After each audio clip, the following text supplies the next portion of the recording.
श्री कालिंदी भारती जी व्यासपीठ पर सुशोभित होंगी। इस कथा के माध्यम से समस्त जनमानस को हम संदेश देना चाहते हैं कि मानव जीवन ईश्वर भक्ति हेतु ही प्राप्त हुआ है।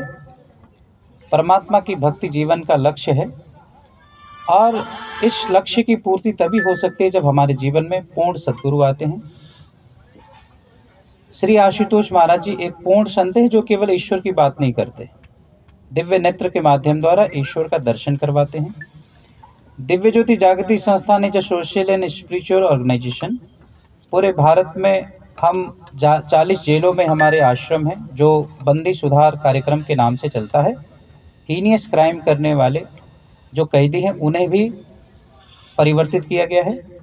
संस्थान का एक प्रकल्प है मंथन, जो अभावग्रस्त बच्चों के लिए निःशुल्क शिक्षा देने का कार्य करती है। जनपद श्रावस्ती ग्राम जमुनी कला में हमारा एक विद्यालय है जहां हम 300 से अधिक उन बच्चों को निःशुल्क शिक्षा, वस्त्र इत्यादि वितरण करने का और निःशुल्क शिक्षा देने का कार्य करते हैं। और इस कार्यक्रम के अंतर्गत दिनांक 16 दिसंबर को नगर निगम के ग्राउंड से एक विशाल कलश यात्रा भी निकाली जाएगी, जिसमें हजारों सौभाग्यवती माताएं बहनें अपने मस्तक पर मंगल कलश धारण कर संपूर्ण जनमानस को आध्यात्मिक संदेश देने का कार्य करेंगे। और दिनांक 19 तारीख को जो भारत के प्रसिद्ध शिक्षक हैं जिन्होंने 300 से अधिक IAS तैयार किया है भारत में, श्री अवध ओझा जी, जो कि एक बहुत मोटिवेशनल प्रोग्राम होगा जो स्पेशली यूनिवर्सिटी के छात्र एवं छात्राओं के लिए होगा। जो ये अपने आप में एक सूचना है सभी छात्र छात्राओं के लिए। मैं सभी डिग्री कॉलेजेस, इंटर कॉलेजेस और यूनिवर्सिटी के छात्र छात्राओं को भी प्रेस वार्ता के माध्यम द्वारा आह्वान करना चाहता हूँ। 10 बजे से ये कार्यक्रम यहाँ 1-1.5 घंटे का चलेगा और श्रीमान अवध ओझा जी का ये कार्यक्रम सुनने को अवसर मिलेगा। और कार्यक्रम के दिन कलश यात्रा के पश्चात भागवत जी का प्रारंभ होगा। यहाँ पे हजारों संख्या में पूर्वांचल से आए हुए ब्रह्मज्ञानी साधक भक्त समाज यहाँ उपस्थित होंगे। नित्य ध्यान केंद्र चलाए जाएंगे और साथ में सुबह 6 बजे से लेकर के 7:30 बजे साप्ताहिक योगा का कार्यक्रम यहाँ चलेगा। आचार्य धर्मेंद्र जी जो कि योगा का कार्यक्रम कराएंगे, जो शारीरिक रूप से भी स्वस्थ हों लोग, मन से भी स्वस्थ हों, इसके लिए भी ये कार्यक्रम रखा गया है। और दिल्ली से नाड़ी वैद्य भी आ रहे हैं, जो नाड़ी के माध्यम द्वारा रोगों का उपचार होता है, जो भारत का आयुर्वेद का जो बहुत पुरातन सनातन एक पद्धति है ये, तो इसके द्वारा भी ये शिविर लगाया जा रहा है।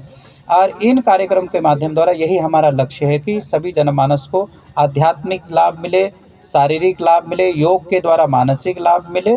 और इस प्रकार के जो कार्यक्रम है हमारे अनवरत चलते रहेंगे।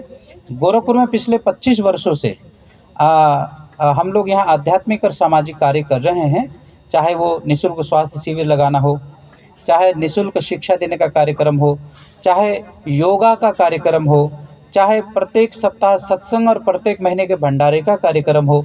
इसके द्वारा पूर्वांचल में अभूतपूर्व परिवर्तन देखने को मिला है श्री गुरु महाराज जी की कृपा से। इसी श्रृंखला में ये भागवत कथा है।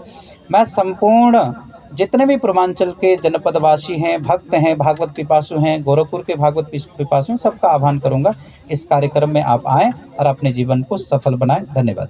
नाम और पद होगा। हूँ मैं श्री आशुतोष महाराज जी का स्वामी अर्जुनानंद। दिव्य ज्योति जागृत संस्थान के तत्वाधान में श्रीमद् भागवत कथा का भव्य कार्यक्रम यहाँ चंपा देवी पार्क परिसर में होने जा रहा है। बहुत खुशी की बात है कि गोरखपुर की इस पावन धरती को, गुरु गोरक्षनाथ की तपोभूमि पर, व्यासपीठ पे एक साध्वी महिला जो कथावाचिका है, ये खुशी की बात है।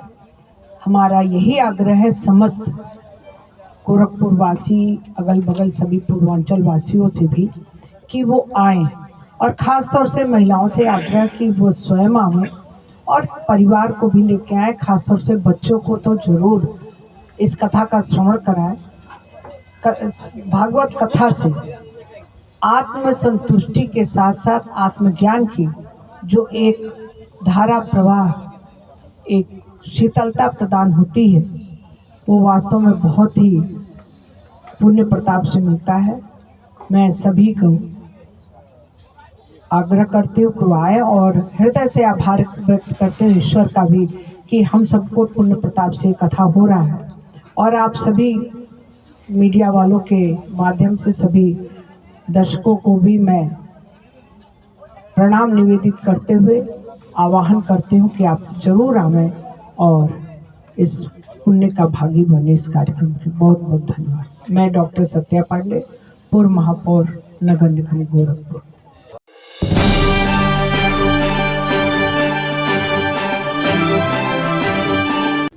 दिव्य ज्योति जागृति संस्थान के संचालक संस्थापक सर्वश्री आशुतोष मांझी की कृपा से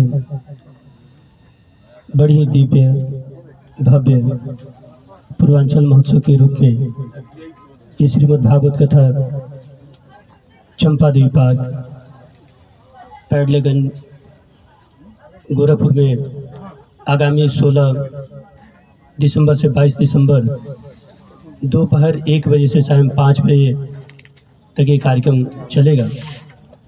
और ये कार्यक्रम एक दिव्य नदी की तरह है। इस भागवत कथा में जो आके रसपान करेंगे, श्रवण करेंगे, सुनेंगे, इस कथा को श्रवण करके अपने जीवन को पवित्र बनाएंगे, सफल बनाएंगे। क्योंकि केवल यहाँ मात्र कथाएं ही नहीं बाँची जाएगी, कथा के बाद यहाँ पे दीक्षा का भी प्रावधान है। और दीक्षा जो प्राप्त करेंगे, दीक्षा के माध्यम से वो ईश्वर का साक्षात्कार करेंगे। क्योंकि ईश्वर से प्रेम तो तभी होगा जब हम ईश्वर का साक्षात्कार करेंगे, ईश्वर को देखेंगे। क्योंकि स्वामी विवेकानंद जब रामकृष्ण परमहंस जी के चरणों में गए, एक गुरु के चरण में गए और उनकी कृपा से जब उस दिव्य अलौकिक तत्व रूप से भगवान का दर्शन किए, तब उनके जीवन में वैराग्य हुआ और फिर वो समाज के लिए आगे बढ़े और समाज में अच्छा काम किए और लोगों का कल्याण किए। ये संस्था भी दिव्य ज्योति जागृति संस्थान जनमानस को यही ब्रह्म ज्ञान देकर उनके जीवन में परिवर्तन ला रही है। उसी ज्ञान से जीवन में परिवर्तन आ भी रहा है। हम निवेदन करना चाहेंगे कि आप भी कथा को सुने, समझें और इस महान ज्ञान को प्राप्त करके अपने जीवन को सफल बनाएं। मैं स्वामी विष्णु प्रकाशन, दिव्य ज्योति जागृति संस्थान, सर्वश्री आशुतोष मांझी के शिष्य। धन्यवाद। दिव्य ज्योति जागृति संस्था द्वारा चंपा देवी पार्क में दिनांक 16 से लेकर दिसंबर से 22 दिसंबर तक 1 बजे से 5 बजे तक दिव्य ज्योति जागृति संस्था श्रीमद् भागवत कथा का आयोजन करने जा रही है। और निश्चित रूप से आशुतोष जी महाराज, उनके सभी शिष्य, साथ ही कालिंदी भारती जी इसकी जो है मुख्य वक्ता हैं। और वह यह जो है पंजाब से आ रही हैं और ये बहुत अच्छी कथा कहती हैं। और जन संदेश जो इनका है वह जन मानस तक इतने विशाल रूप में प्रचलित होगा और सुनने के बाद हर आदमी अपने जीवन को निश्चित रूप से उसके अंदर देशभक्ति और उसके साथ साथ प्रभु के प्रति आस्था, ये सब निश्चित रूप से बढ़ेगी। तो मैं आम जनमानस से, महिलाओं से, पुरुषों से, सभी लोगों से यह आग्रह करता हूँ कि चंपा देवी पार्क में 1 बजे से लेकर के 16 तारीख से शुरू होने वाली कथा में सम्मिलित हों, आवें और धर्म लाभ लें। उसी दिन 16 तारीख को ही एक प्रभात फेरी और कलश यात्रा का एक आयोजन नगर निगम से प्रातः 9 बजे शुरू होगा। उसमें सभी महिलाओं से मेरी प्रार्थना है कि वह लोग नगर निगम के प्रांगण में सुबह 9 बजे पहुँचें और उस कलश यात्रा में आकर के अपनी सहभागिता करें। और इस कथा में 16 तारीख से 22 तारीख तक 1 बजे से 5 बजे तक निश्चित रूप से सभी जनमानस से मेरी प्रार्थना है कि अवश्य इस कथा को सुनें और अपने जीवन को सार्थक बनाएं। मैं पुष्पधन जैन, व्यापारी कल्याण बोर्ड उपाध्यक्ष, उत्तर प्रदेश। धन्यवाद।